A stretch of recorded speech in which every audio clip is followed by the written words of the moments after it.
Question है number analogy का। यहाँ पर जो संबंध 5 का 35 से होगा वही संबंध 7 का प्रश्न चिन्ह के स्थान पर आने वाली संख्या से होगा। तो यहाँ पर हमें सबसे पहले तो ये समझना है कि 5 के द्वारा 35 को कैसे प्राप्त किया जा सकता है। बहुत आसान तरीका है कि 5 में हम 7 का गुणा कर दें तो यहाँ पर 35 आ जाएगा। फिर यहाँ पर अगर हम 7 में 7 का गुणा करेंगे तो कितना आएगा, 49 आएगा। लेकिन दिए गए ऑप्शन में 49 नहीं है, तो ये तरीका तो यहाँ पर सही नहीं है।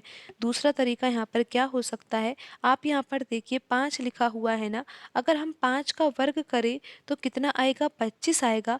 लेकिन यहाँ पर 35 लिखा हुआ है, तो यहाँ पर हम कितना जोड़ेंगे जिससे कि 35 आ जाए, तो यहाँ पर हम 10 जोड़ेंगे तो कितना आ जाएगा, 35 आ जाएगा। अब आप ये देखिए यहाँ पर 7 लिखा हुआ है, तो हम यहाँ पर 7 का वर्ग कर देते हैं और प्लस 10 कर देते हैं। तो 7 का वर्ग तो कितना होता है, 49 होता है, और 49 में 10 जोड़ा जाता है तो कितना आता है, 59 आता है।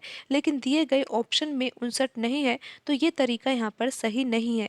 अब आप यहाँ पर ये देखिए कि यहाँ पर हमने 5 के वर्ग में क्या जोड़ा है, 10 जोड़ा है ना, यानी कि 5 का दुगना 10 होता है, इसलिए हमने यहाँ पर 10 जोड़ा है, तो यहाँ पर 35 आया है। तो यहाँ पर हम 7 का वर्ग तो कर ही रहे हैं, 7 के वर्ग में हम 7 का दुगना यानी कि 14 जोड़ते हैं तो कितना आएगा, 7 का वर्ग आपको पता है कि 49 होता है, और 49 में अगर 14 जोड़ा जाएगा तो कितना आएगा, 63 आएगा। लेकिन दिए गए ऑप्शन में 63 भी नहीं है, तो ये तरीका भी यहाँ पर सही नहीं है।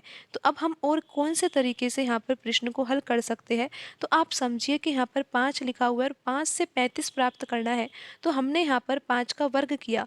5 का वर्ग तो कितना था, 25 था। फिर हमने क्या किया, 25 में हमने 10 जोड़ा, तब जाकर यहाँ पर कितना आया था, 35 आया था।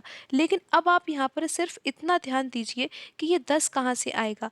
आपने यहाँ पर 5 का वर्ग किया है ना, और 5 का वर्ग तो 25 होता है, और 25 के ही दोनों अंकों का अगर गुणा किया जाएगा ना, तो यहाँ पर 10 आता है, इसीलिए यहाँ पर 10 जोड़ा गया है।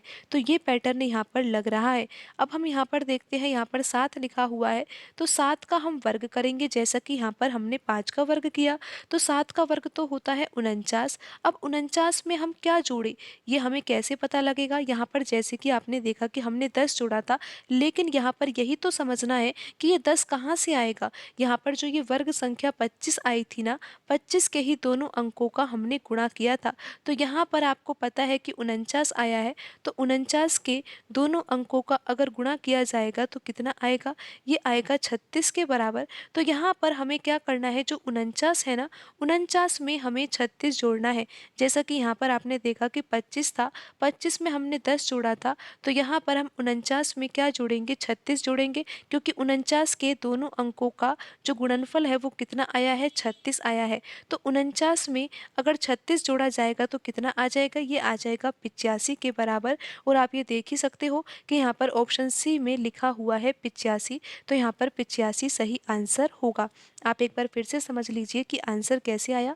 यहाँ पर 5 लिखा हुआ था, तो 5 का वर्ग किया तो 25 आ गया। फिर यहाँ पर 25 के दोनों अंकों का हमने गुणा किया तो कितना आया, 10 आया, और इसी 10 को हमने जोड़ा किस में, 25 में। 25 में 10 जोड़ने पर कितना आ गया, 35 आ गया, और यहाँ पर 35 ही लिखा हुआ था। तो अब यही पैटर्न हम 7 में लगाते हैं, तो हमें 7 का वर्ग करना होगा। 7 का वर्ग तो 49 होता है, 49 के दोनों अंकों का अगर हम यहाँ पर गुणा करेंगे तो कितना आएगा, 36 आएगा, और 49 में हम 36 जोड़ेंगे तो कितना आ जाएगा, 49 में 36 जोड़ने पर 85 आएगा, और यहाँ पर ऑप्शन सी सही होगा।